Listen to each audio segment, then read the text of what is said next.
Assalamualaikum warahmatullahi wabarakatuh. Sahabat mahasiswa yang berbahagia, perkenalkan saya Abdul Qadir, dosen pengampu mata kuliah Hukum Pemerintahan Daerah pada program studi Hukum Tata Negara Fakultas Syariah Universitas Islam Negeri Maulana Malik Ibrahim Malang. Pada video pembelajaran kali ini, kita akan mendalami salah satu topik krusial dalam dinamika otonomi daerah, yakni pembentukan peraturan daerah atau biasa disebut Perda. Sahabat mahasiswa, kita akan menelaah bagaimana mekanisme hukum, struktur normatif, dan nilai-nilai syariah dapat terintegrasi dalam proses legislasi lokal yang menjadi jantung pengaturan daerah. Peraturan daerah bukan sekedar produk hukum, tetapi merupakan ekspresi dari kemandirian dan kekhasan suatu daerah dalam kerangka Negara Kesatuan Republik Indonesia. Maka keberadaan Perda menjadi instrumen utama dalam menjalankan asas desentralisasi dan asas otonomi daerah sebagaimana diamanatkan dalam pasal 18 Undang-Undang Dasar 1945. Sahabat mahasiswa yang berbahagia, Perda menjadi dasar hukum pelaksanaan urusan pemerintahan yang diserahkan ke daerah dan sekaligus bentuk akuntabilitas publik terhadap aspirasi masyarakat lokal. Maka dari itu, urgensi pembentukan Perda tak hanya berdimensi yuridis, tetapi syarat juga dengan kepentingan sosial dan politik, juga administrasi.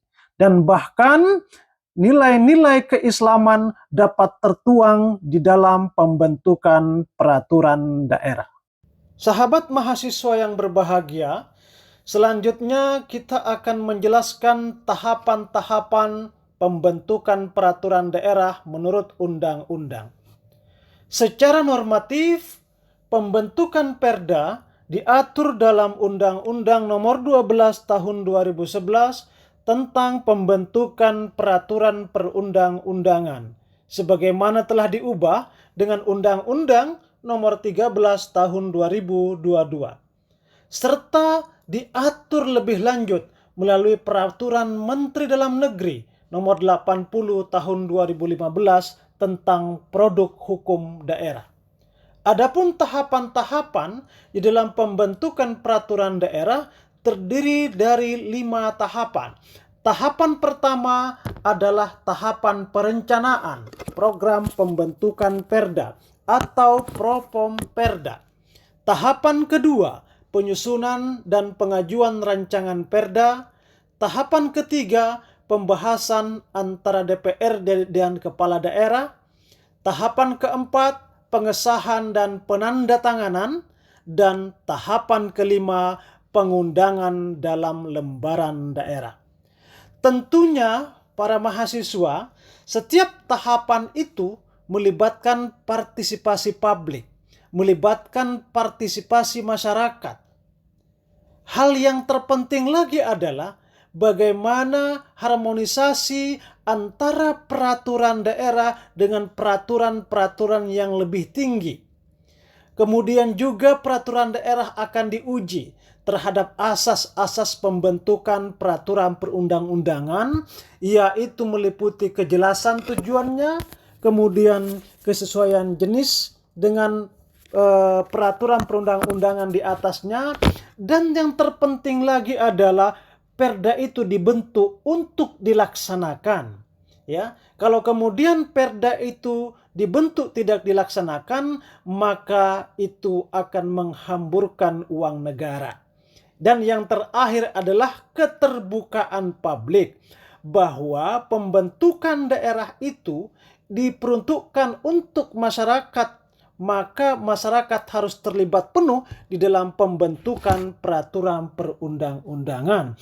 Jika masyarakat tidak dilibatkan dalam pembentukan perda, maka kemudian perda itu dapat dibatalkan. Sahabat mahasiswa, selanjutnya bagaimana peran DPRD dan kepala daerah di dalam pembentukan peraturan daerah? Dalam sistem pemerintahan daerah, pembentukan perda adalah hasil dari kerjasama dua institusi utama, yaitu DPRD sebagai representasi politik rakyat daerah dan tentunya kepala daerah sebagai pemegang kekuasaan eksekutif. Tentunya kedua pihak memiliki kewenangan konstitusional untuk mengusulkan rancangan perda. Dalam prosesnya tentunya terdapat negosiasi, diskusi substantif, hingga uji akademik terhadap materi perda. Selain itu, penting pula kita catat bahwa pembentukan perda tidak bisa lepas dari kepentingan publik dan nilai-nilai lokal masyarakat setempat.